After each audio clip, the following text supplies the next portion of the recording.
आप सबने सुना है कि साधन धाम मोक्ष कर द्वारा, इस शरीर को मोक्ष का द्वार कहा।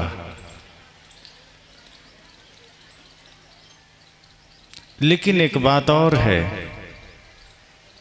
कि यह शरीर सिर्फ मोक्ष का ही द्वार नहीं है, यह शरीर नरक का भी द्वार है। अब वो हम पर निर्भर करता है कि हम मोक्ष की ओर जाते हैं या नरक की ओर जाते हैं।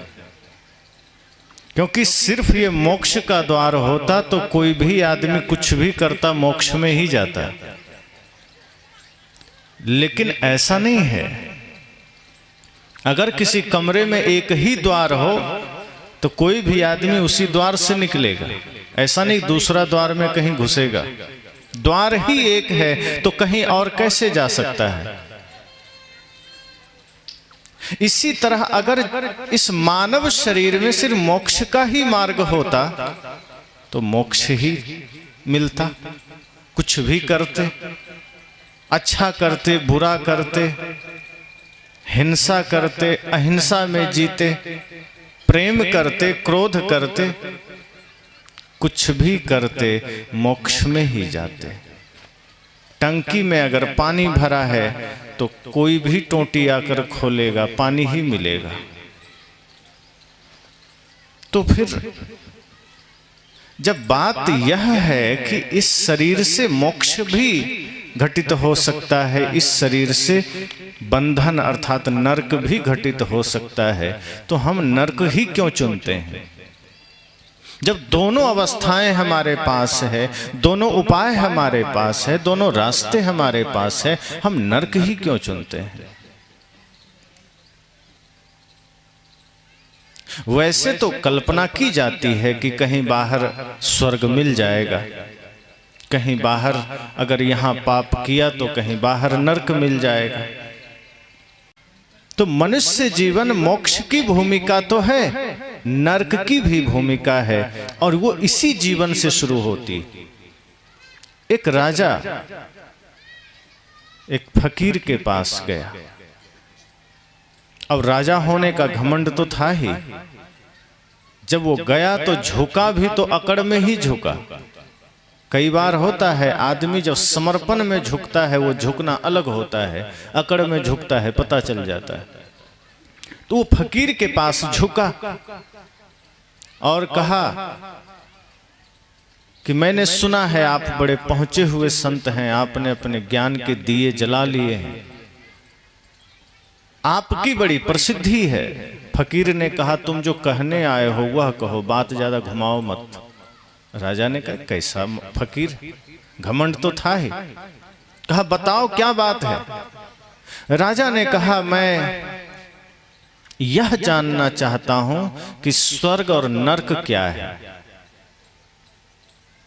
फकीर ने कहा कभी चेहरा आईने में देखे हो? तुम्हारा चेहरा स्वर्ग और नरक जानने लायक है क्या? इतना गधा राजा हो तुम, और तुम मेरे पास स्वर्ग नरक जानने आ गए। अपने शिष्यों के तरफ इशारा किया फकीर ने, कहा देख रहे हो इस मूर्ख राजा को, ये मेरे पास आया है स्वर्ग नरक जानने को। अकड़ तो देखो इसकी, हैसियत दो कौड़ी की नहीं, स्वर्ग नरक जानेगा ये। इतना अपमान पहली दफा किसी ने किया था, और फकीर रुक ही नहीं रहे, अपमान किए ही जा रहे।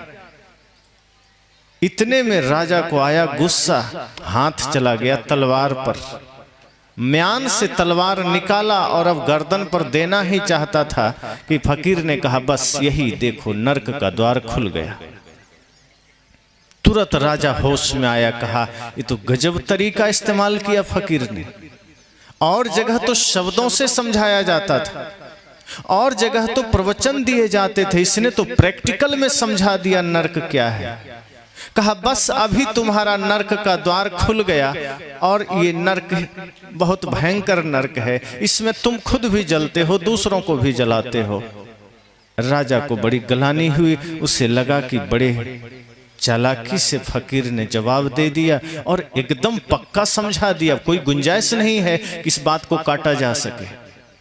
शब्दों को तो काटा भी जा सकता है, इसने तो प्रैक्टिकल हमारे जीवन में उतार दिया।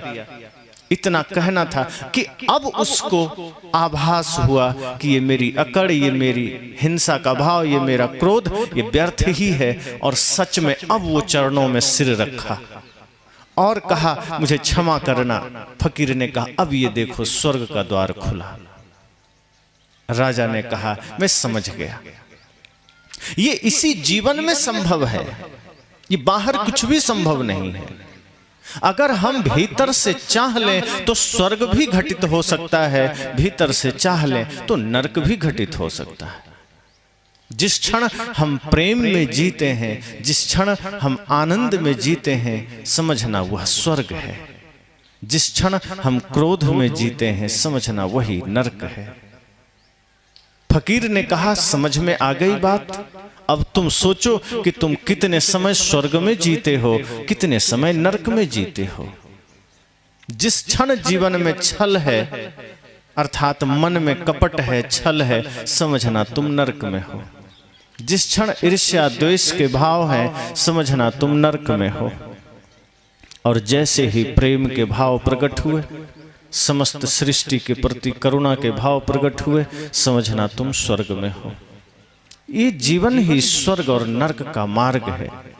जैसे घर आप बनाते हैं, सीढ़ी भी बनाते हैं, सीढ़ी से आप छत पर चले जाते हैं और उसी सीढ़ी से छत से नीचे भी आ जाते हैं। ऐसा नहीं करते हैं कि जाने के लिए अलग सीढ़ी और आने के लिए अलग सीढ़ी की आवश्यकता। ये मनुष्य जीवन भी सीढ़ी ही है।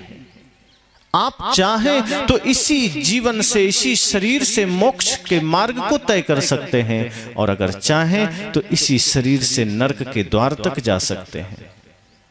इसलिए संत ने कहा कि ये मत सोचना कि बाहर कहीं स्वर्ग मिलेगा, कहीं नरक मिलेगा।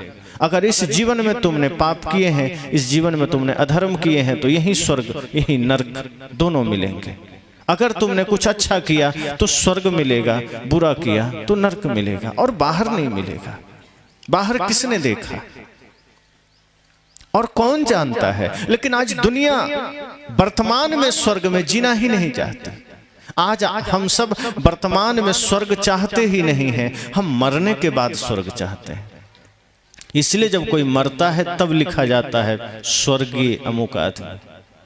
जीते जी किसी में लगा दो स्वर्गीय, लाठी ले खड़ा हो जाएगा।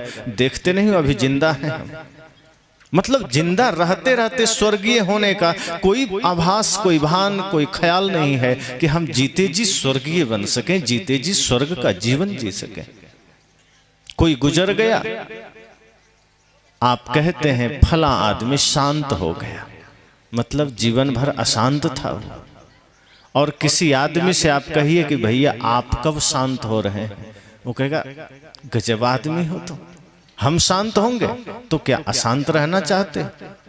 संत कहते हैं जीते जी अगर स्वर्ग उतर आया, जीते जी शांति आ गई, तो समझना जीवन सार्थक हुआ, समझना मनुष्य जीवन सार्थक हुआ। हम जीते जी न शांत होने की ओर हैं, न हम स्वर्ग की ओर हैं। और मरने के बाद स्वर्ग मिलेगा नहीं मिलेगा कोई गारंटी नहीं, क्योंकि जो आदमी गया वो आकर बताया भी नहीं कि हाँ स्वर्ग ऐसा है वैसा है। अपनी ही कल्पना है कि हाँ बाहर कहीं स्वर्ग है, किसी ने देखा तो नहीं, किसी को पता भी नहीं, किसी ने मैसेज भी नहीं भेजा कि अच्छा भला मैं स्वर्ग आ गया, किन्हीं से मुलाकात हुई, कोई सूचना नहीं। और नरक का भी कोई मार्ग नहीं बाहर, अर्थात जो कर्म हम यहाँ करेंगे उसका परिणाम हमें मिलता है, या फिर अगले जन्म में कुछ बचा खुचा मिल जाएगा। स्वर्ग नरक जैसा बाहर कोई चीज नहीं। एक आदमी ने कहा कि अभी तो अब चाहे जितना बढ़िया कर्म कर लें, एक कलयुग है, यहाँ कुछ नहीं हो सकता। जो भाग्य में लिख गया वही मिलेगा, दूसरा कुछ नहीं हो सकता, क्योंकि जमाना बड़ा खराब है।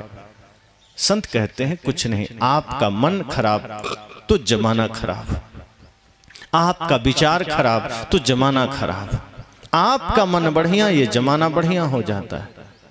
ये कलयुग हमारे मन की गंदगी से के सिवा कुछ नहीं। मन में गंदगी है, हम कलयुग बना लेते हैं। मन में स्वच्छता है तो सतयुग बन जाता है।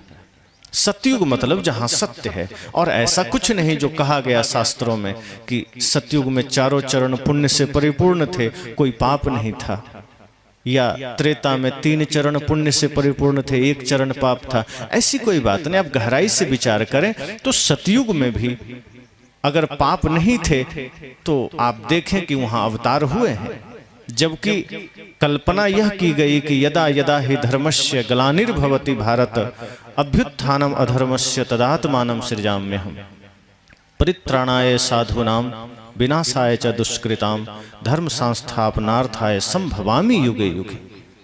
कि जब जब धरती पर पाप बढ़ता है तब मैं अवतार लेकर आता हूं, यह भगवान का अवतार होता है। अब इस परिप्रेक्ष्य में आप समझें कि सतयुग में तो कोई पाप नहीं था, चारों चरण पुण्य से पूर्ण था, फिर भी वहां 4 अवतार हुए, मच्छ, कच्छ, बराह और नरसिंह। तो कौन से पाप मिटाने के लिए 4 अवतार हुए? क्योंकि अवतार तो अधर्म बढ़ने पर होता है, पाप बढ़ने पर होता है। वस्तुतः हमारे जीवन में सदैव सतयुग, कलयुग, द्वापर, त्रेता का भाव चलता है। हम प्रेम में जीते हैं, वो सतयुग होता है। आज भी जितने लोग प्रेम, नियम, संयम में जी रहे हैं, जगत कल्याण के भाव में जी रहे हैं, समझना वो सतयुग में है। और जो व्यक्ति उस समय भी बड़े बड़े राक्षस हुए, हिरण्याक्ष, हिरण्यकश्यपु जैसे, वो उस समय समझना कलयुग में जी रहा था।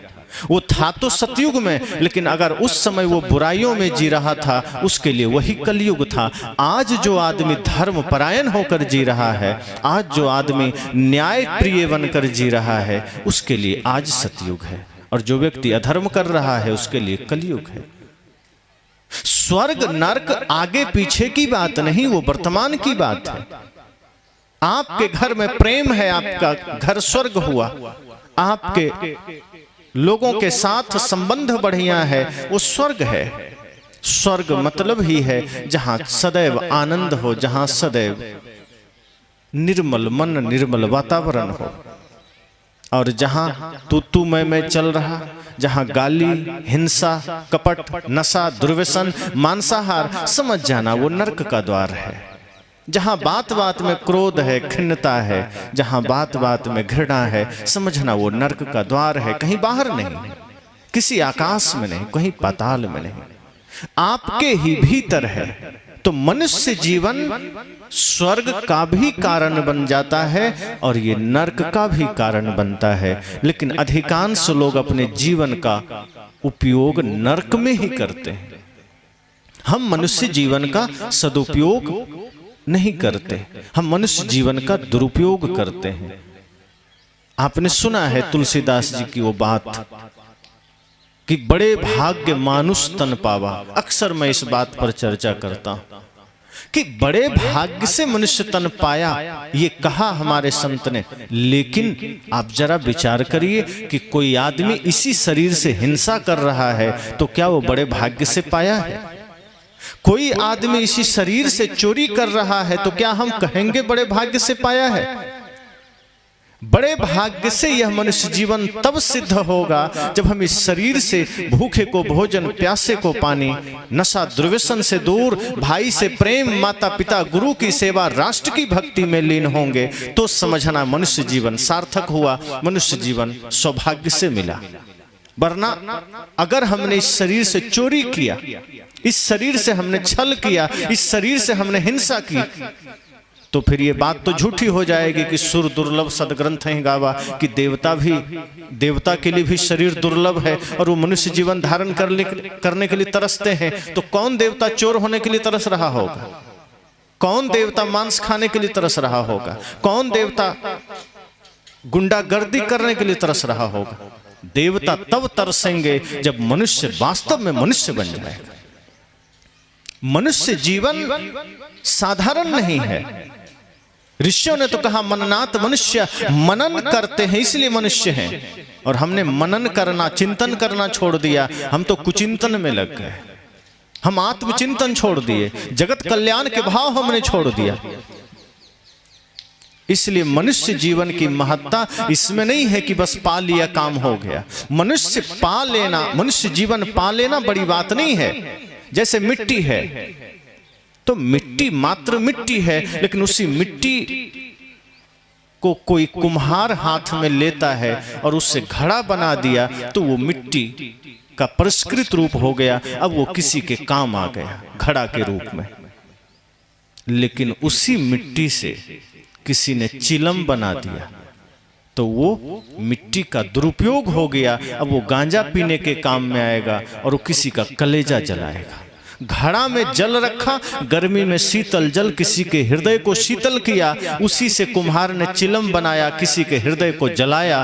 तो सोचो, मिट्टी तो मिट्टी थी, उसका परिष्कृत रूप घड़ा हो गया और उसका दुष्कृत रूप चिलम हो गया, तो किसको सार्थक कहेंगे? मिट्टी मात्र मिट्टी है, मिट्टी। लेकिन जब उसका कोई आकार हो गया, मूर्ति का, घड़े का, दिए का, उसकी कीमत बढ़ गई। मनुष्य मात्र मनुष्य है। जब इसमें सद्गुण आ गए, सत्य आ गए, अहिंसा आ गई, तो मनुष्य जीवन कीमती हो गया। एक आदमी ने कहा मैं मांस छोड़ दिया, मैं बड़ा धार्मिक आदमी हूं। मैंने कहा मांस छोड़ा है, मांस छोड़ना बस धार्मिकता की पहचान नहीं होती। अब मांस छोड़ दिया मतलब ठीक है, तुम आदमी हो कि तुम अब जानवर वाला काम नहीं करते, राक्षस वाला काम तुम नहीं करते। कल मैंने कहा था कि पाखंड छोड़ दिया, अच्छी बात है। इसी तरह अगर कोई कहता है मैंने मांस छोड़ दिया, मैंने नशा छोड़ दिया और धार्मिक हो गया, धार्मिक होना इतना सरल नहीं कि नशा छूटा और धार्मिक हो गए। नशा छूटी मतलब अब तुम सिर्फ आदमी हो पाए हो कि हाँ अब मनुष्य जीवन में हमने आया, लेकिन मनुष्य जीवन का सदुपयोग अभी करना बाकी।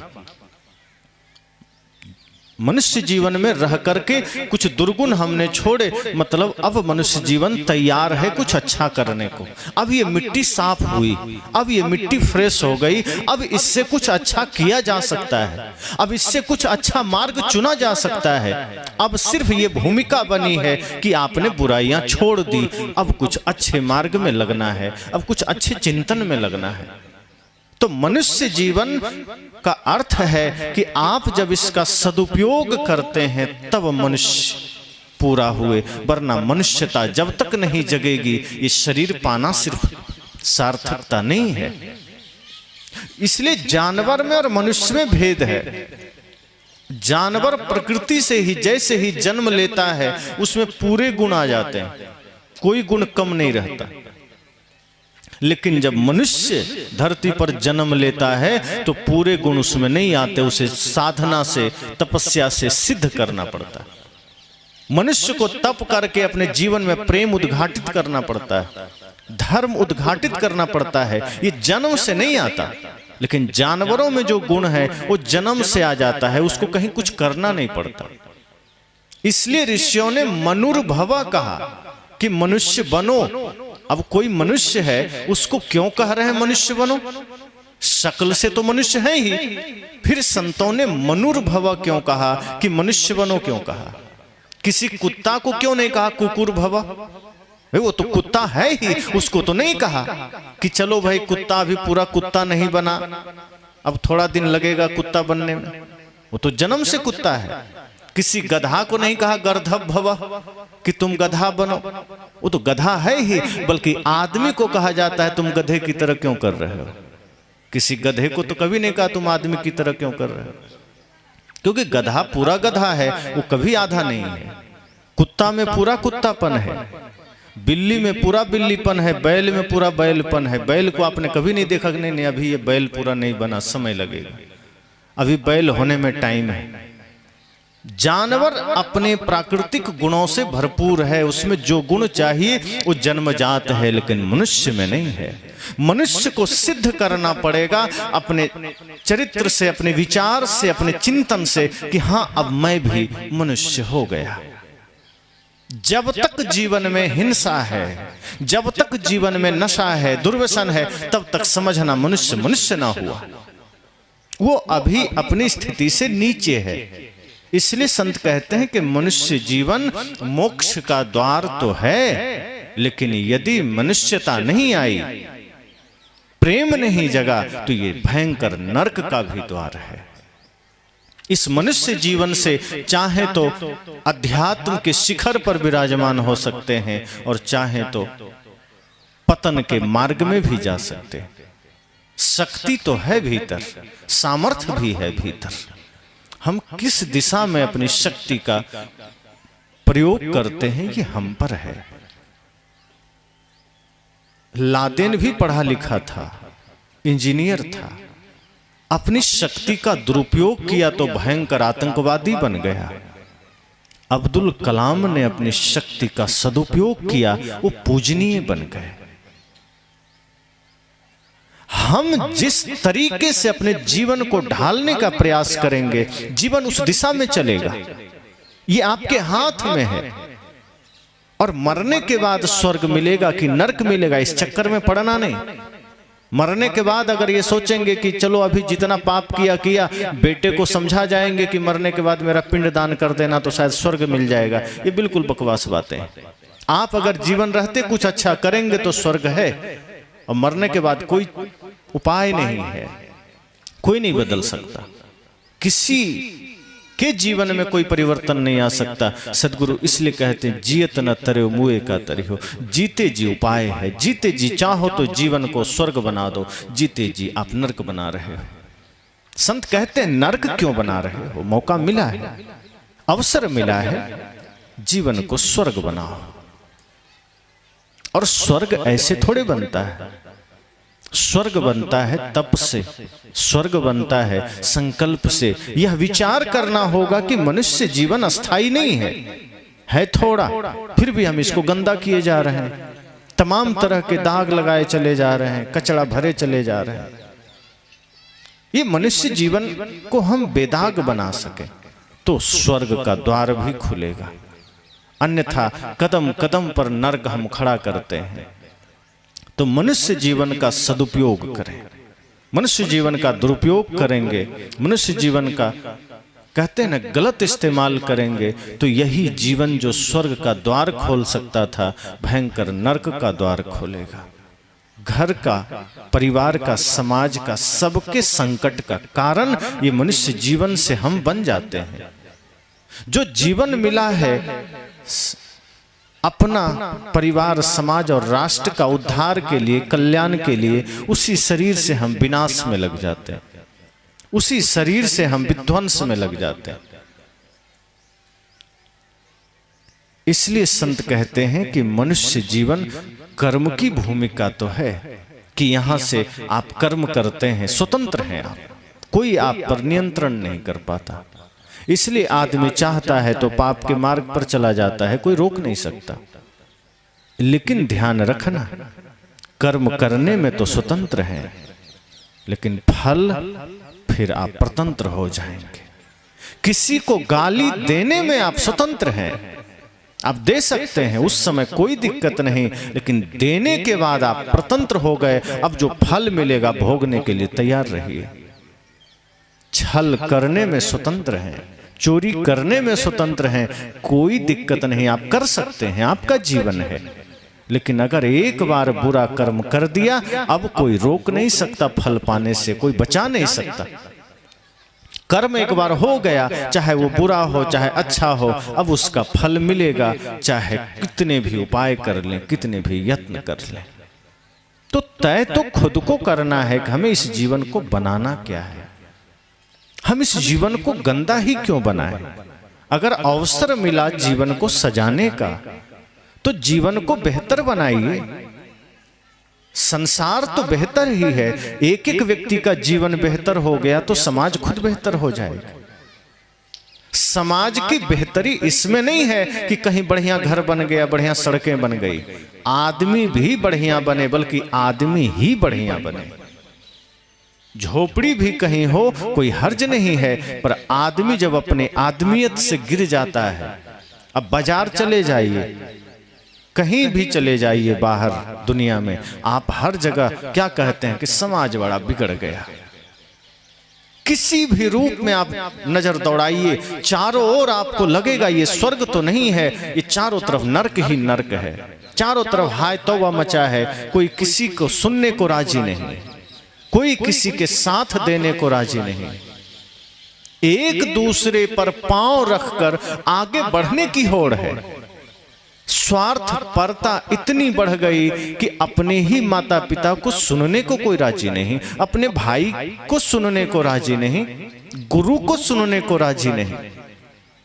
बाजार में ही देखिए आदमी कितना असावधान हो गया। आदमी जैसा कुछ नहीं, बल्कि जानवर भी चलते हैं तो एक दूसरे में जल्दी नहीं टकराते, उस सावधानी से चलते हैं।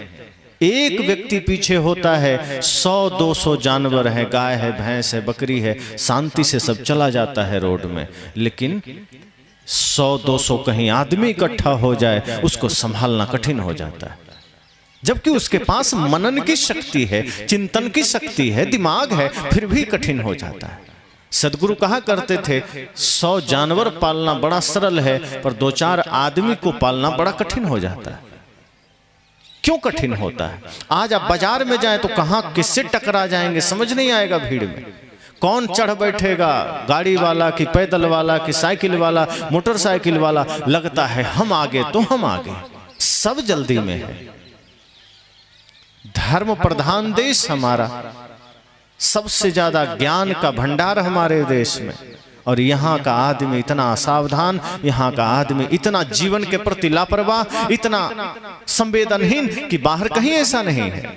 दूसरे देशों में आप जाइए, मजाल है सड़क में कोई आपसे टकरा जाए, और मजाल है कि कहीं आपको गंदगी मिल जाए।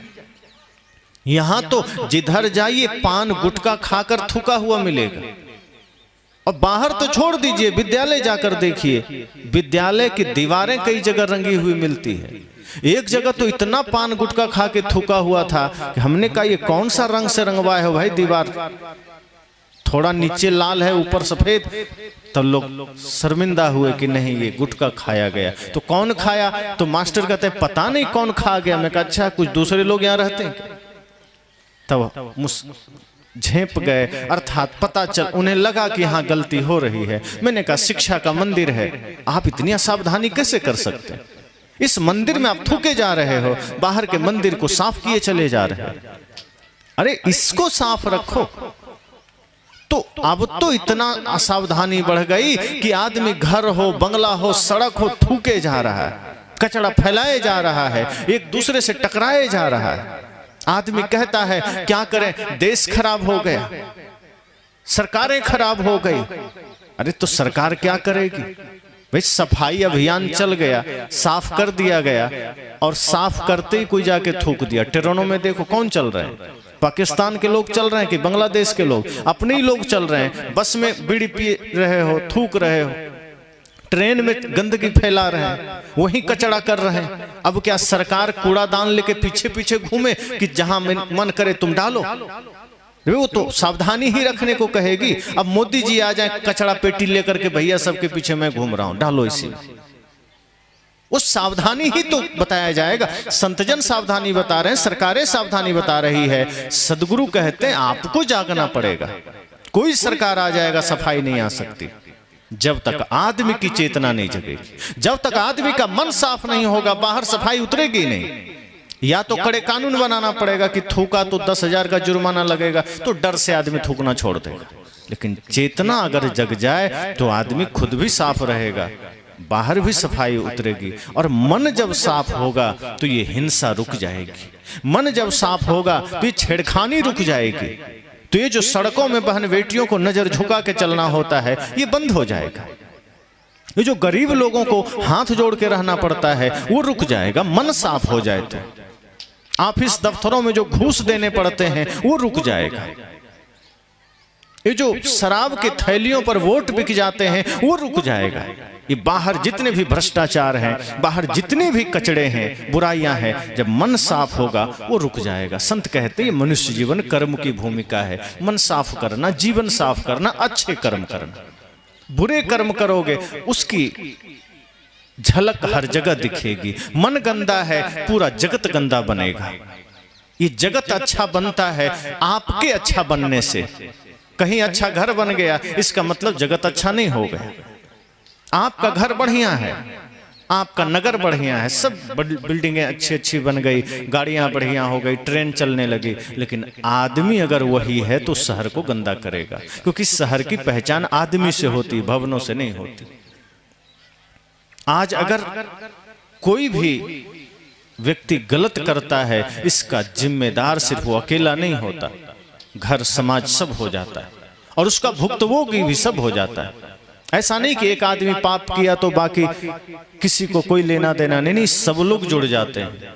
इसलिए मनुष्य जीवन मिला है, ये भाव रखिए कि ये जीवन फिर मिले ना मिले, पता नहीं कब विराम हो जाए। तो जीवन को हमें बेहतर बनाना है। जीवन के साथ हम खिलवाड़ किए चले जा रहे हैं, हम जीवन को बेहतर करने को सोचते ही नहीं, हम इसे नर्क पर नर्क बनाए चले जा रहे हैं और सोचते हैं सब बढ़िया हो जाएगा, सोचते हैं देश बढ़िया हो जाएगा, समाज बढ़िया हो जाएगा, गांव घर बढ़िया हो जाएगा। आपके गांव में कोई सरपंच बन गया, वो अकेला क्या करेगा? कोई विधायक है, अकेला क्या करेगा? कोई मुख्यमंत्री अकेला क्या करेगा? आपको ही बना दिया जाए, आप अकेला क्या करेंगे? एक एक व्यक्ति को जागना पड़ेगा। घर घर तब बनता है जब रहने वाले व्यक्ति का मन ठीक हो जाए। समाज तब सुधरता है जब एक एक व्यक्ति के जीवन में सुधार आ जाए। वरना अगर एक भी व्यक्ति गलत कर रहा है, वो जगह की बदनामी होती है। अब यहाँ कोई एक व्यक्ति गलत किया, हो सकता है ज्यादा कोई बात नहीं होगी, लेकिन इस क्षेत्र का कोई व्यक्ति दिल्ली में रहे किसी कॉलेज में, और वो कॉलेज में गलती कर बैठा, तो लोग क्या कहेंगे? सबलगढ़ के लोग ऐसे होते हैं, पूरे सबलगढ़ को दोष दे दिया। गलती तो एक आदमी ने की है, दोष पूरा सबलगढ़ का हो गया। बल्कि मध्य प्रदेश ही कह देगा वो, और कोई मध्य प्रदेश का आदमी अमेरिका में रहता हो और गलती करते पकड़ा गया, तो वहां लोग क्या कहेंगे? भारत के लोग ऐसे होते हैं। पूरा भारत दोषी बन गया, एक की गलती से पूरा देश का सिर झुक गया। गलती तो खुद किया, इसलिए कभी यह न सोचिए कि हमारे जीवन में बुराई है तो उसका जिम्मेदार हम ही हैं। पूरा गांव, नगर, बस्ती, देश बन जाता है। अपने को आप ठीक करेंगे, अपने जीवन में आप पवित्रता उतारेंगे, तो उसका भी फल सबको मिलता है। इसलिए यह नहीं सोचना है कि हम जैसा हैं ठीक है, जो करेंगे ठीक है, आगे प्रशासन ठीक करे, समाज को प्रशासन ठीक करे। अब जैसे लोग शराब पी रहे हैं, अब प्रशासन पर क्यों निर्भर हैं कि वो डंडा मारे तो ही शराब छोड़ेंगे? पहले ही छोड़ दो, गलत है, छोड़ दो। उसके पीने से धन की हानि है, सम्मान की हानि है, स्वास्थ्य की हानि है, सब कुछ की तो हानि है, कोई फायदा तो है नहीं। एक आदमी ने कहा क्या करें, बड़ा टेंशन है, इसलिए पी लेते हैं, तो कुछ देर के लिए कनेक्शन कट जाता है दिमाग से। हमने कहा टेंशन है, ध्यान करो, ध्यान सारे टेंशन की दवा है, और ये ऐसा है जो जीवन में कभी तुमको टेंशन नहीं होगा। टेंशन मिटाने के लिए दारू पीने की क्या जरूरत है? पैसा लगा करके बीमारी खरीदना, अपमान प्राप्त करना, और अगर आपका बेटा सीख गया पीने को तो शिकायत करोगे क्या करें, बेटा बिगड़ गया। तो खुद शराब पी रहे हो तो बेटा क्या दूध पिएगा? वो भी तो शराब ही पिएगा। एक आदमी डांस करता था, बेटा करने लगा, कहा गुरुजी हम तो चाहते थे बेटा बुद्ध भगवान की तरह शांत जीवन जिए, ये तो डांस करने लगा। मैं कहा तुम खुद डांस करते हो तो बेटा तो भांगड़ा करेगा, चिंता मत करो, अब वो बुद्ध बनेंगे। तुम महाबुद्ध हो, बेटा बुद्ध बनेगा। खुद ज्ञानी बनो, खुद जीवन में परिवर्तन लाओ। आप अपने जीवन को परिवर्तित करेंगे तो ही समाज के परिवर्तन का कारण आप बन सकते। सपने देखना तो बड़ी छोटी बात है, आप देख लेंगे, उसमें कोई मेहनत नहीं लगता। सपने देखने में कोई मेहनत थोड़े लगता है। एक आदमी ने कहा मैं सोच रहा हूं अमेरिका चला जाऊं, मित्र ने कहा तो अमेरिका क्यों, जब सोचना ही है, पैसा थोड़े लगता है। चांद पर सोचो कि मैं सोचता हूं चांद पर चला जाऊं, भाई रियल में जाना हो तो मेहनत है, अब सोचने का कोई पैसा लगता है। चांद सोच लो, मंगल सोच लो, तो सपने देखने का कोई पैसा नहीं, कोई मेहनत नहीं। रियल में कुछ करना हो तो मेहनत लगती है। आदमी कहता है मैं सोचता हूं घर बढ़िया बन जाए, कैसे बन जाएगा? आदमी सोचता है मैं सोचता हूं मेरा बेटा बढ़िया बन जाए, कैसे बन जाएगा? कहने से, सोचने से। आपको वो त्याग, वो तपस्या, वो साधना अपने जीवन में उतारना पड़ेगा। इस मनुष्य जीवन की कीमत को समझना पड़ेगा। खुद राक्षस बने बैठे हैं, बेटा देवता बन जाए, यह संभव है। आपको अपने भीतर दिव्यता उतारनी पड़ेगी, आपको अपने भीतर सद्गुण उतारने पड़ेंगे, तपस्या में जीवन उतारना पड़ेगा। एक माँ बाप का मतलब इतना नहीं है कि बस बेटे को जन्म दे दिया और जैसा जिए, सपना देखना है बैठ करके कि बेटा बढ़िया बने। बेटा बढ़िया बने उसके लिए माता पिता को बढ़िया बनना पड़ता है। बेटा चरित्रवान बने उसके लिए माता पिता को चरित्रवान बनना पड़ता है। इसलिए आप चाहते हैं घर बढ़िया बने, तो घर सिर्फ ईंटों से नहीं बना करता, सीमेंट से नहीं बना करता। घर अब ऐसे, इससे बेहतर मकान, पार्क कई जगह मिल जाएगा। बगल में ही आपका कोर्ट बना है, वहां जाके कोई पूजा नहीं करेगा, क्योंकि पत्थर, दीवारें और क्वालिटी तो बहुत अच्छा बन गया, लेकिन जहां संत का चरण पड़ता है, जहां दिव्यता उतरती है, वो तीर्थ बन जाता है, वो मंदिर बन जाता है, वो तपोभूमि बन जाता है। वहां लोग शीश झुकाते हैं। ईंट, पत्थर, सीमेंट और पर्दे और टाइल्स और मार्बल से कोई जगह का महत्व नहीं होता। महत्व होता है कर्म से, चरित्र से। अगर महान चरित्र है तो कोई नदी के किनारे भी बैठा हो वो तीर्थ बन जाता है। आज जितने भी तीर्थ हैं जिनकी महिमा हुई, वो ऐसे नहीं हुई, कोई ना कोई तपस्वी संत वहां तपस्या की, आज वो तीर्थ बन गए। आज ये सुखशाला आश्रम ये तीर्थ है, तीर्थ धाम है। यहाँ लोग श्रद्धा से शीश झुकाते हैं। जहां भी आश्रम है, जहां संतों ने साधना की है, संतों ने तपस्या की है, अर्थ इतना ही है कि उन्होंने अपने जीवन का सदुपयोग किया। तो अपना तो जीवन बदला ही समाज में भी बदलाव का कारण बने। यहां एक तपस्वी महान ऋषि ने कितने लोगों के जीवन में तपस्या का मार्ग दिया, जीवन जीने का मार्ग दिया, इसलिए यह तीर्थ बना। आप अपने जीवन में अगर चाहते हैं कि ऐसी ही शांति और सदैव आनंद की वर्षा हो, आपको भी तपस्या में उतरना पड़ेगा। आपको भी अपने जीवन को बदलना पड़ेगा। घर तो स्वर्ग बनेगा ही, घर बाहरी चीजों से नहीं बनता। आप बाहर की चीजों से सजा तो सकते हैं, घर की सुंदरता बढ़ा सकते हैं, लेकिन वो सुंदरता कागज की फूल की भांति होगी। जैसे यहाँ जो फूल लगे हैं, इसमें कोई सुगंधी नहीं है, जो प्लास्टिक के फूल हैं, और रियल फूल भी लगे हैं, इसकी सुंदरता है। और जो प्लास्टिक फूल हैं वो कभी नहीं मुरझाएंगे, वो सदा एक जैसे रहेंगे, लेकिन उसमें जीवन नहीं है। भूल से भी उस पर भंवरे नहीं पहुंचेंगे। भंवरों को पता है वो नकली है, लेकिन आदमी नहीं समझ पाता। जो फूल जिंदा है वो थोड़े देर के लिए ही सही, उसकी महत्ता है, उसकी पहचान है। भंवरे पहुंच जाते हैं क्योंकि उसे पता है ये जिंदा है। हम बाहर से कितनी भी सजावट कर लें, कितनी भी खूबसूरती पैदा कर लें, लेकिन जब तक हमारा विचार सुंदर नहीं बनेगा, जीवन में कभी प्राण जागृत नहीं हो सकता, जीवंतता नहीं आ सकता, आनंद नहीं आ सकता। घर नर्क ही बना रहेगा। इसलिए तो लोग कहते हैं कि 7 स्टार होटल भी चले जाओ, लेकिन अगर वहां भाव नहीं है तो वहां आपको वो आनंद नहीं मिलेगा जो एक झोपड़ी में मिल सकता है, जहां भक्ति है, प्रेम है, श्रद्धा है। इसका मतलब है कि बाहर की चीजों से समाज नहीं बनता, आपके जीवन से बनता है, आपके आचरण से, आपके व्यवहार से बनता है। अगर आपने अपने जीवन में सत्य को धारण किया, अब जब भी बात आती है सत्य को धारण किया, तो लोग सोचते हैं सत्य को कैसे धारण करें, कोई कपड़ा है क्या, कैसे पहन ले क्या? तो सत्य कपड़ा नहीं है। आपके जीवन में जो सत्य आएगा तो इतना ही होगा कि आपके जीवन से विकार मिट गए, समझना। सत्य का आगमन का मतलब है कि फिर आपके जीवन में सदैव प्रेम का भी आगमन होगा, आपके जीवन में आनंद का भी आगमन होगा, अहिंसा का भी आगमन होगा। क्योंकि सदगुरु कहते हैं सांच बराबर तप नहीं, सच आया कि आपका हृदय निर्मल हुआ, सच आया कि आपका मन निर्मल हुआ, सच जागृत हुआ कि आपका जीवन सबसे जुड़ जाएगा, समस्त सृष्टि से जुड़ जाएगा। सत्य आया कि झूठ विदा हुआ, प्रकाश के लिए सोचना नहीं पड़ता। प्रकाश हुआ कि अंधेरा मिटा, सत्य जागृत हुआ कि सारे विकार मिटे, फिर ईर्ष्या मिटी, द्वेष मिटा, नफरत मिटी, घृणा मिटी। सत्य आया, समस्त सृष्टि आपका परिवार बना, वसुधैव कुटुंबकम का भाव जगा। ये पूरी पृथ्वी अपना परिवार है, यह भाव जगा।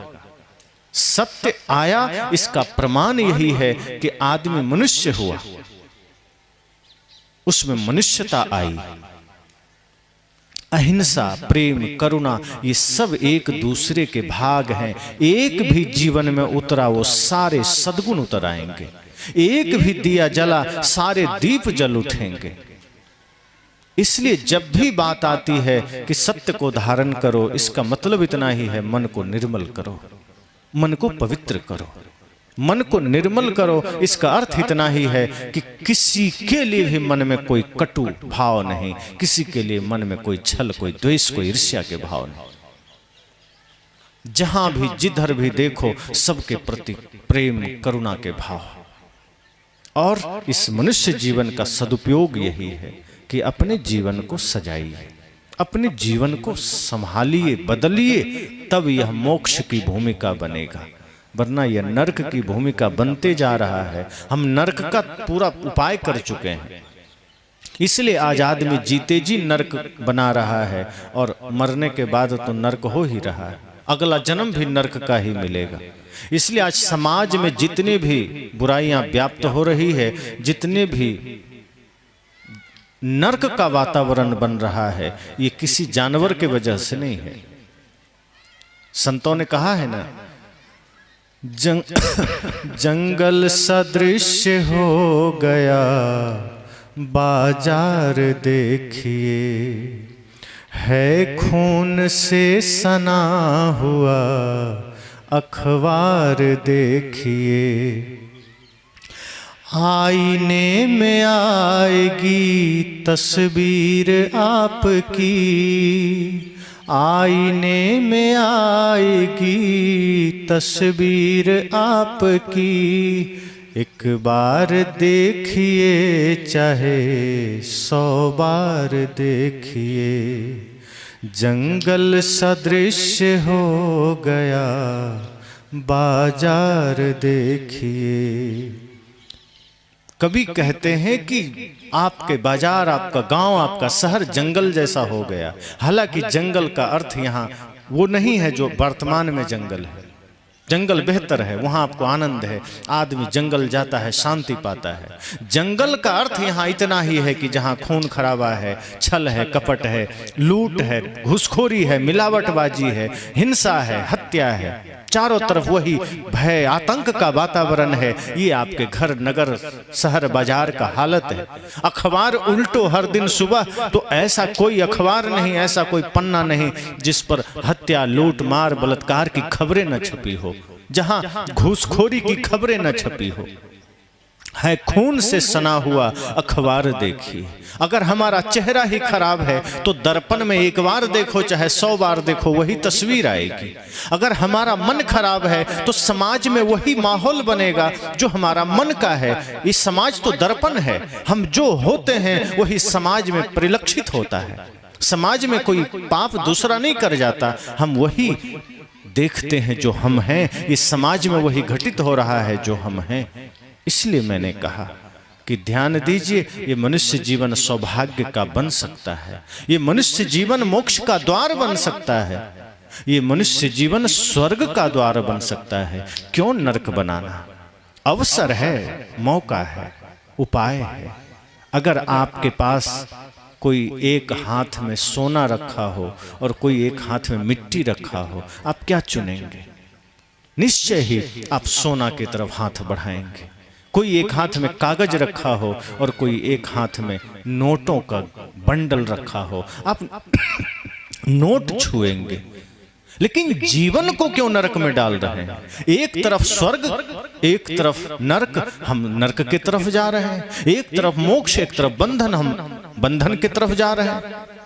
जीवन में भी तो 2 अवसर मिले हैं, जीवन में भी तो 2 द्वार हैं, 2 लक्ष्य हैं। फिर हम गलत को ही क्यों चुन रहे हैं? फिर हम नरक की ओर क्यों जा रहे हैं? हम उन महान संदेशों को क्यों स्वीकार नहीं करते जो हमें प्रेम के मार्ग पर ले चले। इस जीवन की महत्ता, इस जीवन की सार्थकता तभी होगी और तभी देवता तरसेंगे, वरना चोर बनने के लिए कोई नहीं तरसता। एक चोर भी नहीं चाहता उसका बेटा चोर बने। किसी चोर से पूछना, क्या तुम चाहते हो तुम्हारा बेटा चोर बन जाए? क्या तुम चाहते हो तुम्हारा बेटा शराबी बन जाए? शराबी से पूछिए, अगर कोई इसमें से शराब पीते हैं, आप अपने ही मन में सोचिए कि क्या आप चाहते हैं आपका बालक शराबी बन जाए? अगर कोई गलत काम करते हैं तो क्या आप चाहते हैं आपका बच्चा गलत काम करे? कोई नहीं चाहता। तो खुद के जीवन को क्यों नर्क बनाना? खुद के जीवन में क्यों हिंसा को उतारना, नर्क बनाना? जीवन को स्वर्ग बनाइए। ये जीवन से बड़ा मंदिर कोई और नहीं, आपके शरीर से बड़ा देवालय और कोई नहीं। इसलिए ऋषियों ने कहा, देह देवालय स उच्यते। ये देह ही देवालय है, ये परमात्मा का मंदिर है ये शरीर। इस शरीर की स्वच्छता का ध्यान रखिए। एक बार बाहर के मंदिर में ना जाना हो कोई चिंता की बात नहीं, अपने भीतर के मंदिर में प्रवेश करिए। बाहर के मंदिर में कुछ चढ़ा पाओ ना चढ़ा पाओ कोई चिंता की बात नहीं, लेकिन अपने भीतर के मंदिर में सदैव पवित्रता का ध्यान रखिए। यहाँ अच्छी चीजें चढ़ाइए। बाहर के मंदिर में गए, अगरबत्ती जला के आ गए, अपना मंदिर शरीर का मंदिर यहाँ बीड़ी जला के आ गए। ये कैसी नासमझी है? इसमें सिगरेट जलाए जा रहे हो। बाहर के मंदिर में गंगा जल से अभिषेक कर रहे हैं, दूध से अभिषेक कर रहे हैं। ये परमात्मा का मंदिर साक्षात, इसमें शराब से अभिषेक कर रहे हैं। बाहर के मंदिर में बतासे और लड्डू चढ़ाए जा रहे हैं, इसमें गुटखा चढ़ाए जा रहे हैं। संत कहते हैं जीवन का सदुपयोग करना। ये जीवन, ये शरीर आपका सबसे बड़ा मंदिर है, ये परमात्मा का घर है। हर घट में परमात्मा बैठा है और आप में भी परमात्मा का निवास है। इसलिए अपने शरीर को बर्बाद मत करिए, अपने शरीर को। और आपसे महत्वपूर्ण नहीं है कुछ। अगर आपने संकल्प ले लिया, नशा छूट सकती है, दुर्व्यसन छूट सकते हैं। मनुष्य चाहे तो कुछ भी कर सकता है। संकल्प अगर आपने लिया तो इस धरती पर कुछ भी असंभव नहीं है। लेकिन हम कमजोर बनते हैं, हम लाचार बनते हैं। आदमी कहता है क्या करें, आदत हो गई है, बिना चाय के, बिना शराब के, बिना बीड़ी के अब काम नहीं चलता, परेशानी हो जाती। इतनी गुलामी भी ठीक नहीं है आदतों की। ये गुलामी ही तो है और यही नरक का माध्यम बनेगा। संकल्प लीजिए कि यह शरीर इतना खूबसूरत मिला, इतना पावन मिला प्रकृति के द्वारा, हम इसको नरक बना रहे हैं। जब जन्म हुआ तो कोई दोष था क्या? शराब, नशा, दुर्व्यसन, गुटखा, बीड़ी, तंबाकू कुछ भी नहीं था। प्रकृति ने कितना प्यारा जीवन दिया। इसमें दुनिया भर के कुसंग में पढ़ करके गंदगी भर गई। कुसंग से गंदगी आ गई। कुसंग मिला, शराब पी लिया। कुसंग मिला, गुटखा खा लिया। कुसंग में क्यों जाना? आदमी कहता है क्या करें, मित्र लोगों के साथ शराब पीना पड़ गया। तो ऐसे को मित्र क्यों कहते हो? दुश्मन समझना उसे। जो तुम्हारे जीवन में शराब का कारण बना हो, जो तुम्हारे जीवन में गुटखा का कारण बना हो, वो तो मित्र तो कदापि नहीं हो सकता। लेकिन समस्या यह है कि मित्र की बात काटी कैसे जाए। कोई भी आदमी पहली दफा गुटखा खाया होगा, मित्र नहीं खिलाया होगा। कोई शराब पिया होगा, किसी मित्र ने ही पिलाया होगा। उसे मित्र मत कहना। वो जीवन का सबसे बड़ा दुश्मन है जो आपको कुसंग के मार्ग पर ले जाता है। मित्र वह है जो आपको सचेत करता है, सावधान करता है, आपको जागृत करता है। जो आपको गलत मार्ग पर जाने नहीं देता, वो मित्र है। और वो अगर है तो वैसे को मित्र बनाना, और वैसा कोई नहीं है तो बिना मित्र के रह लेना। लेकिन ऐसे मित्र की जरूरत नहीं जो आपको नशा दुर्व्यसन की ओर ले जाए। और सच तो यह है कि मित्र ही आपके जीवन के बुराई का जिम्मेदार है, वही आपको बुराई में ढकेला है। अगर कोई दुश्मन आपको अमृत भी देगा तो आप कहिएगा पता नहीं जहर मिला के दे रहा होगा, नहीं पिएंगे। लेकिन दुश्मन से भयंकर दुश्मन मित्र है जो आपके जीवन में दिए जा रहा है। एक एक बुराइयां आप लिए जा रहे हैं। इसलिए तो सदगुरु कहते हैं संगत से सुख उपजे। अगर बढ़िया संगति है सुख होगा, कुसंगत से दुख हो। अगर संगति खराब है तो दुख होगा। इसलिए सजग होइए, सावधान होइए। 2 दिन का सत्संग है इस पावन तपोभूमि में। ध्यान रखना, ये भूमि भी ऊर्जा से परिपूर्ण है, तप से परिपूर्ण है, साधना से परिपूर्ण है। और उसी साधना की भूमि में संतों के ज्ञान भी आपको मिल रहे हैं। यह मौका अगर खो गया, यह अवसर अगर खो गया, पता नहीं दोबारा कब मौका मिले, कब अवसर मिले। इस जीवन को सजाने का उपाय यही है, कोई बाहरी नहीं, बाजार में नहीं।